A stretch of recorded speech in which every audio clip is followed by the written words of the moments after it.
अस्सलाम वालेकुम साथियों। एक दफ़ा बादशाह ने एक फ़कीर को दरबार में बुलाया और उसे एक हार देते हुए कहा कि यहाँ जितने आदमी बैठे हैं इनमें से जो भी तुम्हें बेवकूफ़ नज़र आए ये हार उसके गले में डाल दो। फ़कीर ने चारों तरफ निगाह दौड़ाई और कहने लगा, मुझे कोई बेवकूफ़ मिलेगा तो मैं उसके गले में डाल दूँगा। कुछ ही दिन गुजरे थे कि बादशाह सख्त बीमार हो गया।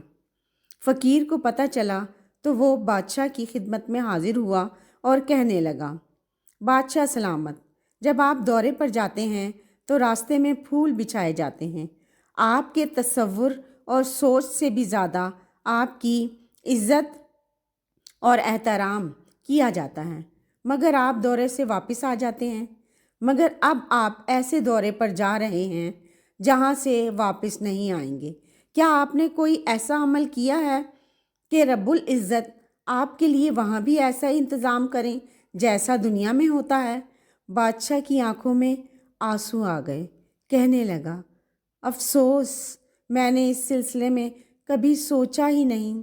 फ़कीर ने कहा, अल्लाह ने तुम्हें इज़्ज़त, शोहरत, दौलत हर चीज़ से नवाजा, मगर तुमने उसका शुक्र अदा नहीं किया।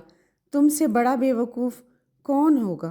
ये कहकर फ़कीर ने हार निकाला और बादशाह के गले में डाल दिया।